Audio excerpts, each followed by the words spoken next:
Assalamualaikum warahmatullahi wabarakatuh. Bismillahirrahmanirrahim. Alhamdulillahi rabbil alamin. Wabihi nasta'in. Wassalatu wassalamu ala rasulillah wa ala alihi wa sahbihi wa man walah. Rabbi syrah li sadri wa yassir li amri wa hlul 'uqdatam min lisani yafqahu qawli. Subhanaka la ilma lana illa ma 'allamtana innaka antal alimul hakim. Allahumma ij'al jam'ana hadza jam'an marhuman wa tafarruqana min ba'di hadza tafarruqi ma'suman. Asbahna wa asbahal mulku lillahi walhamdulillahi la syarika lah. La ilaha illa huwa wa ilaihin nusyur. Yang kita hormati Tuan Haji Ismail bin Razali, pengerusi jawatan kuasa pengurusan Masjid Darussalam berserta dengan seluruh ahli jawatan kuasa pengurusan masjid. Yang saya muliakan barisan para imam, petugas-petugas masjid, seterusnya sukarelawan masjid, tuan-tuan, puan-puan, muslimin, muslimat rahimakumullah. Alhamdulillah wa syukrulillah. Pertama dan selamanya kita merafakkan puji syukur kehadrat Allah Subhanahu wa taala di atas pelbagai nikmat yang telah kita kecapi selama ini. Jadi seperti yang saya selalu menyebutnya, mudah-mudahan dengan pelbagai nikmat yang telah kita perolehi daripada Allah Subhanahu wa taala mampu untuk menjadikan kita hamba-hamba Allah yang bersyukur ataupun hamba-hamba Allah yang tahu berterima kasih kepada Allah Subhanahu wa taala. Dan mudah-mudahan Allah Subhanahu wa taala bukan sekadar memberi pahala terhadap sikap ataupun rasa bersyukur yang kita pamerkan, tetapi harapan dan doa kita mudah-mudahan Allah akan menambahkan lagi nikmat-nikmatnya kepada kita sama ada di dunia ini ataupun di akhirat kelak. Banyak sekali sebenarnya impian serta harapan kita yang ada di hati kita, yang kita minta, sama ada dalam hati kita meminta ataupun di mulut kita menzahirkan permintaan kita yang belum tertunaikan. Jadi mudah-mudahan Allah memberi nikmat tersebut sama ada di dunia tu. Bagi orang yang contohnya kan belum bertemu jodoh, harap bertemu jodoh, orang yang belum pernah memijak kaki ke tanah suci, rindu bukan-bukannya nak menjejak kaki ke tanah suci sama ada mengerjakan haji ataupun umrah. Bahkan ada di kalangan kita yang pernah perginya rasa nak pergi dan lagi-laginya nak pergi. Jadi mudah-mudahan Allah memberi peluang untuk kali yang seterusnya kepada mereka yang dah pergi untuk terus mengunjungi rumah Allah yang mulia di Mekah. Dan impian-impian lain, ada yang nak mendapat kerjaya, maklumlah kini itu kita dengar, kita nangga ada anak-anak kita, saudara mara kita yang dah habis belajar pun tapi belum direzekikan pekerjaan. Ada yang dah bertahun-tahun kerja, si juga naik-naik pangkat. Ada yang berbisnes, rasanya bertahun-tahun dah bisnes, si juga kaya-kaya. Jadi harapan dan impian kita banyak lagi yang kita rasa belum tertunaikan. Jadi mudah-mudahan dengan rasa bersyukur yang kita pamerkan kepada Allah Subhanahu wa taala, saya ulangi, Allah akan bukan sekadar memberi pahala tetapi menambahkan nikmat-nikmatnya kepada kita, insyaallah. Walau bagaimanapun kita perlu fahamlah. Perlu faham, kita minta nikmat padahal nikmat itu dah ada pun pada diri kita. Ada tapi kita tahu nikmat rupanya benda ya. Kita ambil contoh macam tu. Kalau kita nangga dalam ceramah-ceramah, tazkirah-tazkirah, bahkan di dalam dalam Facebook, dalam WhatsApp, selalu kita dengar perkataan itulah, mun orang menunaikan solat sunat duha, siapa yang menunaikan solat sunat duha akan diluaskan rezekinya, akan dilapangkan rezekinya. Ya, dalam minda kita kan, tapi kita lupa bahawa rezeki ya pelbagai. Rezeki ya pelbagai. Kita fikir dengan kita menunaikan solat sunat duha, mencurah-curah rezeki datang kita berbentuk berbandel-bandel duit, ataupun projek masuk, ataupun harta kita miliki.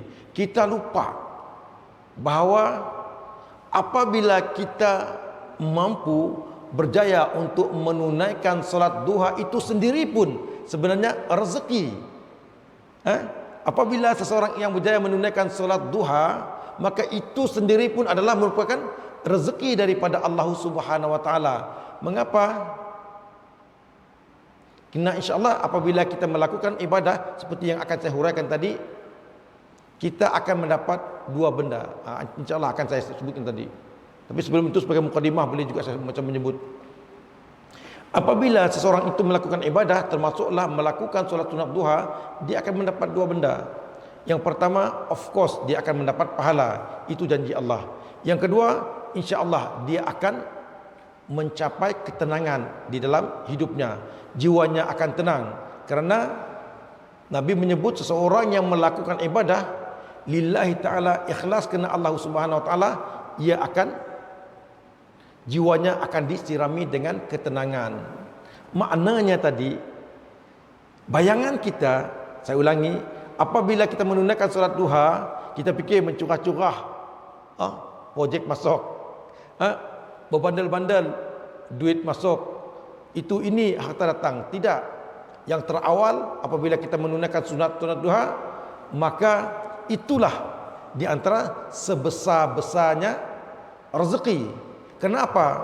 Di samping kita mendapat pahala terhadap apa yang kita usahakan, kita mendapat ketenangan daripada apa yang kita usahakan. Jangan lupa, rezeki dan nikmat yang terbesar yang Allah Subhanahu wa taala berikan kepada kita adalah nikmat ataupun rezeki dalam berbentuk hidayah. Kalau tidak ada hidayah, tidak ada petunjuk daripada Allah Subhanahu wa taala, mana mungkin kita mampu untuk mendirikan solat sunat duha. Jangankan kita nak berdiri untuk menunaikan solat sunat duha, kita nak menggerakkan bibir untuk berzikir pun tidak mampu, seandainya tidak mendapat hidayah dan petunjuk daripada Allah Subhanahu wa taala. Jadi fahamilah bahawa hidayah adalah merupakan sebesar-besar nikmat ataupun rezeki yang Allah Subhanahu wa taala berikan kepada hambanya. Baik, muslimin muslimat rahimakumullah, sekadar sembang santai pada pagi yang berbahagia ini, saya tidak akan mengambil masa yang lama untuk kita mengulang bicara. Mengulang bicara bukan mengajar. Mengulang bicara maknanya perkara ini telah pun kita ketahui di pertemuan-pertemuan yang lepas, tetapi sekadar untuk mengulang bicara berkenaan dengannya. Mudah-mudahan yang lupa boleh ingat, yang ingat bertambah kuat ingatannya terhadap perkara yang akan kita perkongsikan, insya-Allah. Muslimin muslimat rahimakumullah, firman Allah Subhanahu wa taala dalam satu ayat yang begitu famous. Pendakwa-pendakwa, ustaz-ustaz, guru-guru, bahkan jemaah sering mendengar ayat ini. A'udzubillahi minasyaitonir rajim. Wa ma khalaqtul jinna wal insa illa liya'budun. Yang bermaksud, tidaklah aku ciptakan jin dan manusia melainkan agar mereka beribadah kepadaku ataupun beramal kepadaku. Selalu gila kita mendengar ayat tu. Yang si pandai baca Quran pun hafal. Wa ma khalaqtul jinna wal insa illa liya'budun. Tidak aku ciptakan jin dan manusia melainkan agar mereka beribadah kepadaku. InsyaAllah kita akan mengulang bicara berkenaan dengan amal ataupun ibadah. Jadi alhamdulillah, ada di kalangan kita di situ umurnya 70 tahun, ada yang 60, 50, 40, demikianlah. Ada yang 20-an, ada yang belasan. Maknanya ada di kalangan kita telah melalui kehidupan dengan sekian tahun, dan alhamdulillah sebagian daripada kita telah diberi hidayah, petunjuk oleh Allah Subhanahu wa taala, yang dengannya kita mampu untuk melaksanakan ataupun mendirikan ataupun mengerjakan ibadah ataupun amal-amal soleh seperti yang dikehendaki oleh Allah Subhanahu wa taala. Maknanya kalau kita mengikut pemahaman umum ayat yang saya bacakan tadi, Allah Subhanahu wa taala tidak menjadikan kita melainkan agar ataupun untuk kita beribadah kepadanya. Maknanya kita kena melakukan amal soleh, perbuatan baik di dalam kehidupan kita. Soalannya di sini, apakah maksud ibadah itu? Apakah maksud amal itu? Kita selalu dengar, oh kita disuruh beribadah, tahu kami beribadah, tapi kadang-kadang kita si berapa clear maksud daripada perkataan ibadah ataupun amal yang diminta oleh Allah Subhanahu wa taala untuk kita melakukannya. Okey, disebutkan di sini yang dimaksudkan dengan amal ibadah ataupun saya memendekkan perkataannya amal di sini adalah sesuatu perbuatan yang apabila dilakukan mereka ataupun orang yang melakukan perbuatan tersebut dia akan mendapat 4 ataupun lebih daripada tersebut perkara-perkara. Yang pertama, apabila kita melakukan sesuatu itu dan kita mendapat cinta daripada Allah Subhanahu wa taala, redha daripada Allah Subhanahu wa taala, maka perbuatan tersebut ada nilai ibadah ataupun ada nilai amalan soleh. Yang kedua disebut di sini, apabila kita melakukan sesuatu itu kita mendapat pahala daripada Allah Subhanahu wa taala. Nah, di situ juga ciri-ciri ibadah itu atau amal itu adalah amal soleh. Yang kedua, pertama tadi mendapat cinta dan reda, yang kedua mendapat pahala. Yang ketiga, apabila seseorang itu melakukan sesuatu perbuatan akan mendatangkan sakinah, mendatangkan ketenangan dalam jiwanya, maka itu juga amal soleh. Kita simple lah, mungkin kita mengumpat orang, mungkin kita menipu orang, mungkin kita mengutuk mengeji orang, tenteram si jiwa kita. Tenteram ustaz, amal soleh juga. Nah, saya dah, kalau kita mengumpat, mengkeji, mengutuk, tidak akan tenang jiwa kita, tidak akan tenteram jiwa kita, kecuali kalau kita mengutuk orang-orang zalim, orang-orang jahat. Itu dibolehkan seandainya dia terang-terang melakukan kezaliman dan kejahatan terang-terangan. Baik, seterusnya satu amalan yang apabila kita lakukan bukan sekadar kita mendapat cinta dan redha Allah, bukan sekadar kita mendapat disebut di sini pahala daripada Allah Subhanahu wa taala, bukan sekadar melahirkan sakinah dalam jiwa kita, seterusnya insyaallah di akhirat nanti kita akan mendapat balasan berupa syurga daripada Allah Subhanahu wa taala. Jadi maknanya kita lihat, kalau kita nak melakukan sesuatu itu kita lihat perbuatan tu Allah suka si, Allah cinta si, Allah redha si. Yang pertama. Yang kedua, disebut di sini adakah perbuatan untuk mendatangkan pahala ataupun mendatangkan dosa. Yang ketiga, tenang si jiwa aku apabila melakukan tu. Kalau tenang, insya-Allah itu bernilai amal ibadah ataupun amal soleh. Yang seterusnya kita agak-agak dalam Al-Quran kita menyebut, dalam hadis kita menyebut, ulama-ulama kita menyebut bila kita melakukan ini, adakah perbuatan itu menyebabkan kita dimasukkan ke dalam syurga ataupun bagaimana? Kalau ya, maka insya-Allah perbuatan amalan tersebut bernilai ibadah. Itu ciri-ciri yang harus kita tahu, yang harus kita pahami untuk menentukan sama ada satu perbuatan itu bernilai ibadah atau amal soleh ataupun tidak. Baik. Seterusnya, apakah hakikat ibadah ataupun apakah hakikat amal itu? Tadi kita dah tahu yang dimaksudkan dengan amal itu sesuatu perbuatan yang apabila kita lakukan kita mendapat cinta, mendapat pahala, mendapat ketenangan, seterusnya mendapat ganjaran surga daripada Allah Subhanahu wa taala. Hakikat amal soleh itu pula apa? Baik, disebutkan di sini hakikat amal itu adalah yang pertama, amal soleh ataupun ibadah itu adalah tujuan kita diciptakan oleh Allah Subhanahu wa taala. Itulah hakikat pertama amal soleh. Pertama sekali itu adalah tujuan kita diciptakan oleh Allah Subhanahu wa taala. Yang kedua, amal soleh ataupun ibadah yang kita lakukan adalah merupakan perintah daripada Allah Subhanahu wa taala. Maka apabila seseorang itu melakukan ibadah, percayalah dia dalam proses ataupun dalam rangka mentaati perintah Allah Subhanahu wa taala. Dan seterusnya hakikat amal soleh, amal ibadah yang kita lakukan adalah merupakan penghambaan, bukti penghambaan kita kepada Allah Subhanahu wa taala. Kita menyebut diri kita sebagai hamba Allah. Kita menyebut diri kita sebagai hamba Allah, tapi terkadang sikap dan tingkah laku kita sebaliknya. Kita mengakui, kita mengiktiraf, kita menyatakan bahawa kita ini adalah Abdullah, hamba Allah, tapi terkadang tingkah laku kita, sikap, perbuatan, amalan kita sebaliknya, tidak menunjukkan yang kita ini adalah hamba Allah. Sebab itulah ada kata-kata yang menyebut mengakui sebagai hamba Allah boleh, mengakui sebagai hamba Allah boleh, namun diakui sebagai hamba Allah belum tentu. Mengaku sebagai hamba Allah boleh saja, tapi untuk diakui sebagai hamba Allah belum tentu. Kerana untuk kita diakui sebagai hamba Allah ada syarat-syarat yang perlu kita penuhi. Sebab kita kena faham maksud perkataan hamba itu sendiri. Perkataan hamba maknanya kita dimiliki. Kalau dalam konteks keduniaan kita biasa dengarkan puluhan tahun bahkan sebelum ratusan tahun, ribuan tahun dulu pernah kita mendengar dalam kehidupan itu berlaku ada penghambaan.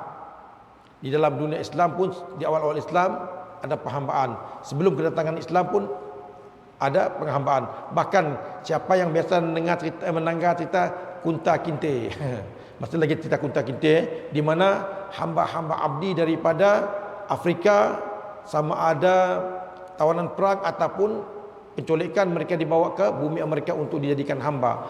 Maksud hamba itu adalah kita dimiliki dan kita tidak berhak pun terhadap diri kita pun. Maknanya diri kita adalah milik Tuhan kita. Segala yang kita lakukan di dalam kehidupan ini mestilah menurut kehendak siapa yang memiliki kita. Dalam konteks penghambaan keduniaan tu dengan sesama manusia, hamba tu tidak boleh melakukan sewenang-wenangnya, melainkan sesuatu yang diperintahkan, sesuatu yang disuruh ataupun sesuatu yang disukai oleh tuannya. Dalam konteks kita dengan Allah Subhanahu wa taala, kalau kita mengaku sebagai hamba Allah, Abdullah, kita dalam kehidupan ini tidak boleh sewenang-wenangnya melakukan apa sahaja.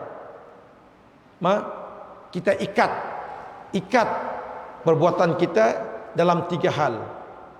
Kita tidak boleh sewenang-wenangnya dalam berakidah. Kita tidak boleh sewenang-wenangnya dalam beribadah, dan seterusnya. Kita tidak boleh sewenang-wenangnya dalam berakhlak. Berakhlak kita mesti, berakidah kita mesti follow macam mana yang Allah nak. Beribadah macam mana yang Allah nak. Demikian juga dengan berakhlak, mesti kita ikut macam ni yang dikehendaki oleh Allah Subhanahu wa taala. Kita ambil contoh paling simple lah, paling kecil. Kalau kita nangga di Eropah, di barat lah. Kalau kita berada dalam satu majlis keraian, birthday party kah, merayakan sesuatu perayaan kah, ataupun koktail party kah, kalau mereka mengatakan kamu tidak boleh datang kecuali dengan pasangan, maknanya kita kena berusaha untuk menghadiri parti tersebut dengan membawa pasangan, sama ada isteri kita ataupun girlfriend kita, ataupun menyewa siapa-siapa saja perempuan untuk kita jadikan pasangan untuk kita menghadiri majlis tersebut. Dan di dalam majlis tersebut ada tata caranya, ada peraturan, si boleh sembarangan. Kita kena minum berdiri, kita kena bersalaman, si kira laki-laki dan perempuan. Bahkan ada sebagian mereka bersalaman belaga pipi. Kalau kita tak follow aturan ataupun tata cara yang mereka buat, maka kita dianggap sebagai orang yang tidak bermoral. Kita tidak berakhlak kerana tidak mengikuti akhlak mereka, tidak mengikuti moral yang telah mereka aturkan. Maknanya di sini mereka berakhlak ataupun bermoral, berpribadi sesuai menurut peraturan yang mereka buat, bukan peraturan ataupun kehendak Allah Subhanahu wa taala. Jadi maknanya di sini, saya ulangi, sebagai hamba Allah kita mesti follow akhlak yang ditetapkan oleh Allah Subhanahu wa taala. Si boleh sebarang-barang kita nak menetapkan akhlak demi nak memenuhi kehendak kita sendiri ataupun kehendak kelompok-kelompok tertentu. Tengok, okey. Itu dalam soal itu adalah merupakan amalan, adalah merupakan bukti penghambaan kita. Kemudian seterusnya biasa kita dengar apabila kita melakukan ibadah ataupun amal saleh, itu adalah merupakan bukti cinta kita kepada Allah Subhanahu wa taala. Kalau kita cinta biasanya melahirkan apa? Contohkan kalau kita cinta kepada isteri kita, kepada tunang kita, kepada girlfriend kita, kononnya lah. Cinta akan melahirkan apa? Biasa cinta akan melahirkan kerinduan.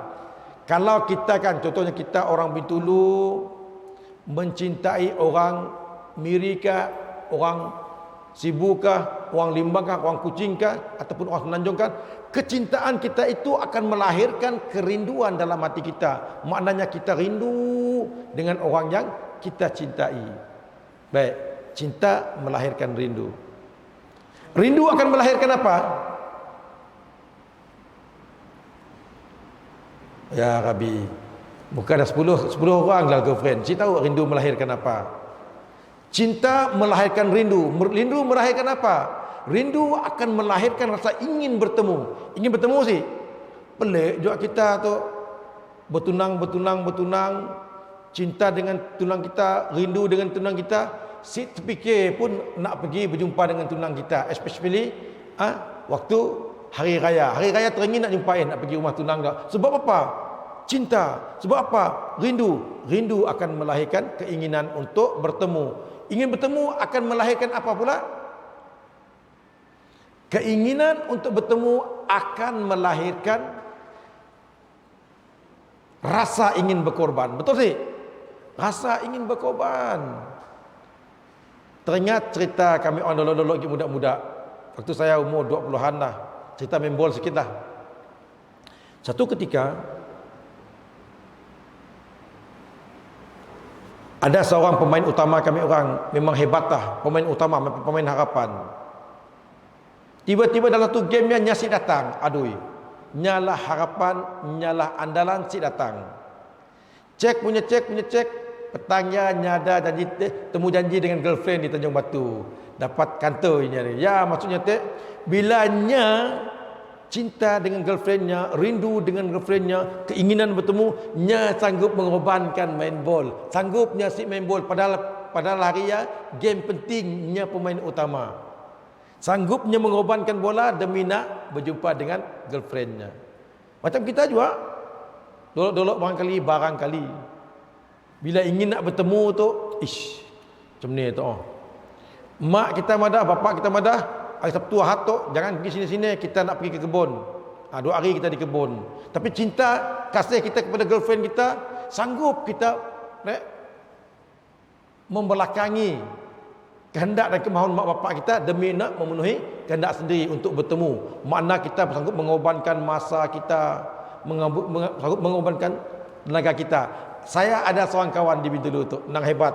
Nya orang Bintulu bertunang dengan orang Miri. Tiap-tiap minggu pakai motosikal pergi Miri demi nak berjumpa dengan tunangnya. Subhanallah.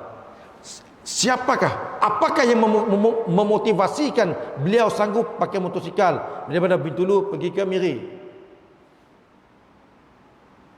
Cinta, kerinduan, rasa ingin bertemu, dan sanggup berkorban menyebabkannya sanggup pergi ke Bintulu. Yang mengorbankan masanya, mengorbankan tenaganya, mengorbankan wang ringgitnya, mengorbankan itu ini.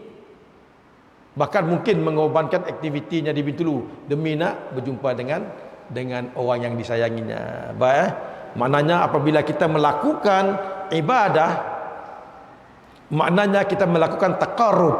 Apa itu taqarrub? Upaya kita untuk mendekatkan diri kita dengan Allah Subhanahu wa taala. Kena kita mendekatkan diri kita dengan Allah Subhanahu wa taala dan selain nasi bukan kerana cinta kita, kerana rindu kita, kerana mengharap balasan yang sama, yaitu cinta kasih sayang Allah Subhanahu wa taala. Bila kita mencintai Allah, kita mendekati Allah dengan harapan Allah mencintai kita. Apa yang kita harap apabila Allah mencintai kita? Allah akan memperlakukan kita dengan sebaik mungkin. Macam kita dengan pasangan kita juga, bila kita cinta, kita akan memperlakukannya dengan sebaik mungkin, dengan harapannya akan membalaskan yang serupa. Saya ulangi, hakikat amal soleh yang kita lakukan adalah merupakan bukti cinta kita kepada Allah Subhanahu wa taala. Dan yang seterusnya, yang kelima disebutkan di sini, apabila kita melakukan satu amal, itu adalah merupakan terjemahan bukti rasa bersyukur yang ada dalam hati kita. Baik, di pertemuan yang lepas saya menyebut level syukur itu ada 3. Level syukur ada 3. Yang pertama, seseorang yang apabila Allah Subhanahu wa taala berikan nikmat kepadanya, nya cuma tahunya bahawa dia datang daripada Allah. Nya tahu segala yang nya miliki, segala yang peroleh ada daripada Allah. Umurnya pandang, nya tahu Allah yang memanjangkan. Nya sihat, Allah yang beri. Nya dapat rezeki berbentuk duit dan hartanya, nya dapat pasangan, nya dapat itu ni. Maknanya nya tahu. Cuma sekadar tahu. Nya tahu. Label yang nombor 2, seseorang yang apabila Allah Subhanahu wa taala berikan nikmat kepadanya, nya tahu dan nya sekadar mengucapkan di mulut, alhamdulillah, alhamdulillah, alhamdulillah. Nya mendapat rezeki, nya mengucapkan alhamdulillah, sekadar mengucap alhamdulillah. Sebab apa? Kadang-kadang nya si faham. Ada di kala kita yang si faham apa maksud rezeki. Kalau ditanya dengan kita, apa itu rezeki? Hakikat rezeki adalah sesuatu pemberian daripada Allah Subhanahu wa taala yang memberi manfaat kepada kita. Itu rezeki. Saya ulangi, yang dimaksudkan dengan sebenar-benar rezeki ataupun hakikat dari rezeki itu adalah sesuatu yang apabila diberikan kepada kita, yang memberi manfaat kepada kita. Contohnya rezeki umur. Diberinya umur dengan kita, tanya dari kita pun, umur aku panjang-panjang, umur aku berpedah sih. Ada manfaat sih. Umur aku tu panjang tu. Umur dia panjang, tapi nyusah orang. Ada juga anak umur panjang, banyak uang disantuninya, banyak uang senang olehnya dengan nikmat umur. Itu rezeki. Okey. Kemudian nikmat kesihatan, diberi kesihatan. Kita lihat, kalau rezeki dalam bentuk kesihatan itu sendiri memberi manfaat kepada orang yang memilikinya. Tanya dalam diri kita pun, kita sihat, apakah kita menggunakan kesihatan itu untuk kembali mentaati Allah, kembali melaksanakan apa perintah Allah Subhanahu wa taala, ataupun sebaliknya? Kalau ya, maka itu rezeki. Tetapi kalau batang tubuh kita disehatkan oleh Allah Subhanahu wa taala, namun kesihatan itu tidak membawa kita kepada ketaatan kepada Allah Subhanahu wa taala, hakikatnya itu bukan rezeki. Walaupun kita rasa sehat, anun make kursi roda kata kita nak, dengan pelbagai buah pinggangnya sakit, kencing manis, darah tinggi, kata kita kan nyasi sehat. Tetapi rupa-rupanya si sehatnya nya sentiasa zikrullah. Matanya si memandang kepada yang haram, hatinya sentiasa connect dengan Allah, kakinya si menuju ke tempat maksiat, ketimbang yang merasa diri sehat, badan sehat, orang lain six pack, nya eight pack. Lebih hebat. Nak expect duit GL lebih nak debah lah. 2, 4, 6 lebih debah, faham je.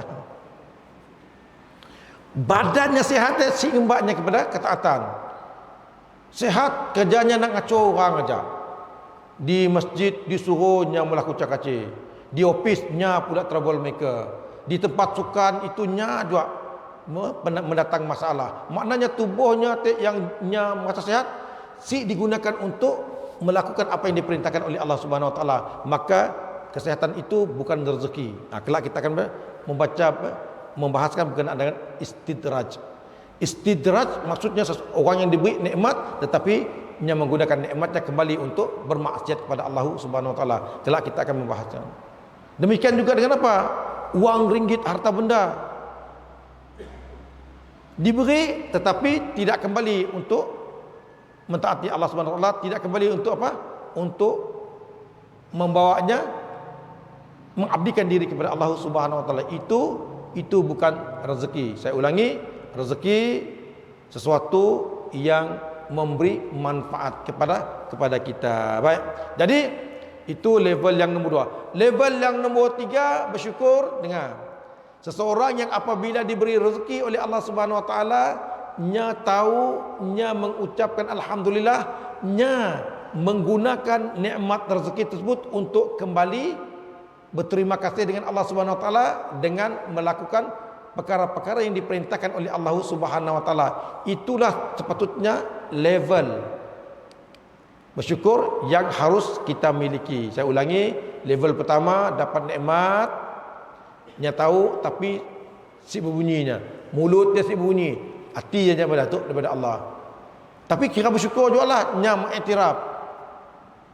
Jangan pernah ada mulut-mulut orang tertentu madah tu, aku kaya kerana aku berusaha. Aku kaya kerana aku pandai. Aku kaya kerana aku tahu menggunakan peluang dan kesempatan. Tapi jangan lupa hakikat rezeki yang daripada Allah Subhanahu wa taala. Ada juga manusia yang sombong macamnya. Kemudian yang kedua, mendapat rezeki nya mengucap alhamdulillah.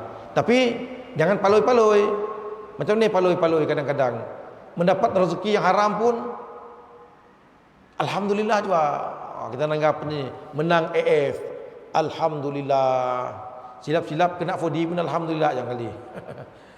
Mudah-mudahan isilah. Saya ulangi, hakikat amal adalah, yang pertama, amal itu adalah tujuan penciptaan manusia. Yang kedua, amal itulah perintah daripada Allah Subhanahu wa taala. Yang ketiga, amal itu bukti penghambaan. Yang keempat, amal itu adalah bukti cinta kita dan seterusnya. Yang kelima, amal itu adalah terjemahan daripada rasa bersyukur yang Allah Subhanahu wa taala berikan kepada kita. Baik. Sebagai penutup, saya nak berkongsi amal-amal yang boleh kita lakukan. Lama dah saya nak berkongsi benda tu. Jadi mudah-mudahan kita dapat memahaminya dan dapat beramal dengannya. Sebelum daripada itu, kelebihan, keutamaan daripada kita beramal sudah jelas lagi bersuluh bahawa apabila kita beramal, kita akan mendapat dua perkara. Apa kita bila beramal soleh, kita akan mendapat dua perkara. Yang pertama, insya-Allah kita akan mendapat kebahagiaan. Jangan salah faham, kita akan mendapat kebahagiaan di dunia, bukan kesenangan. Jangan salah faham. Bila kita beramal, jangan mengharapkan kesenangan. Apabila kita beramal, yang pasti kita akan mendapat pertama yang kebahagiaan. Yang kedua, kita akan mendapat syurga daripada Allah Subhanahu wa taala di akhirat. Maknanya di dunia kita akan bahagia, di akhirat kita akan mendapat ganjaran syurga daripada Allah Subhanahu wa taala. Baik. Okay. Kita nak berkongsi satu dua amalan yang mudah-mudahan boleh kita amalkan. Amalan simple tetapi mudah-mudahan dapat kita amalkan. Iaitu dalam kita beramal, kita kena bijak. Bijak macam mana? Dalam kita beramal, kita mesti melihat dua benda. Hablum minallah wa hablum minan nas. Hablum minallah wa hablum minan nas. Amal-amal soleh, amal-amal ibadah yang kita lakukan ada nilai hubungan dengan Allah dan hubungan dengan manusia. Maknanya dalam beramal kita kena bijak. Jangan kita mikir hubungan dengan Allah saja, tetapi kita kena fikir dua hubungan dengan manusia. Sebab itu di dalam Islam kita kena menitik beratkan hablum minallah dan hablum minallah. Hubungan dengan Allah dan hubungan dengan sesama manusia. Baik. Maknanya hablum minallah dan hablum minannas, apabila kita melakukan satu ibadah itu, kita akan mendapat karunia daripada Allah Subhanahu wa taala dan kita juga mendapat karunia daripada manusia. Apa maksudnya? Kelak kita nanggap. Apa maksud daripada apa maksud karunia daripada manusia? Baik, kita pergi kepada contoh-contoh amal yang boleh kita lakukan. Bila disebut amal soleh, amal ibadah, banyak lalu-lalu perkara yang boleh kita bolehkan. Sama ada yang wajib ataupun yang sunat. Yang wajib pun dah banyak, yang sunat yang lagi lah banyak. Disebutkan di sini satu amalan yang boleh kita buat, iaitu kita berdoa. Kita berdoa. Allah, hai ustaz, berdoa lagi. Macamlah kami orang cik tahu. Ya kata kita kan, kadang-kadang lintasan-lintasan sombong dalam hati kita. Macamlah kami orang cik tahu. Okey, saya share satu benda. Baik. Satu ibadah, satu amalan yang boleh kita buat dan kesannya akan kita mendapat manfaat daripada Allah Subhanahu Wa Taala dalam bentuk pahala dan kasih sayang, dan seterusnya kita akan mendapat kasih sayang daripada manusia, iaitu kita mendoakan keampunan.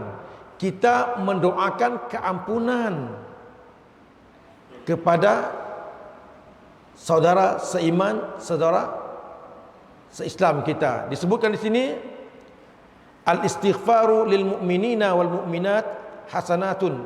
Yang bermaksud kita memohon keampunan kepada saudara seislam kita, saudara seiman kita, akan mendatangkan kebaikan kepada kita. Disebutkan di sini qala Rasulullah sallallahu alaihi wasallam man istaghfara lil mu'minina walil mu'minati kataballahu lahu bikulli mu'minin wa mu'minatin hasanatan. Sahih Bukhari, hadis Sahih Bukhari. Apa maksudnya? Barang siapa yang beristighfar, memohon keampunan kepada setiap orang Islam, baik laki-laki ataupun perempuan, Allah akan mencatat baginya satu kebaikan. Seorang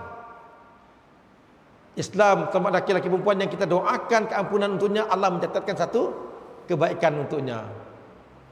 Bayangkan para imam tu, subhanallah, para imam yang sentiasa mendoakan Allahumma ighfirlil muslimina wal muslimat wal mu'minina wal mu'minat.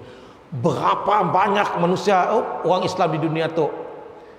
Nabi madah siapa yang mendoakan keampunan kepada orang mukmin, muslim, baik laki-laki dan perempuan, seorang yang mendoakan satu kebaikan yang akan Allah berikan.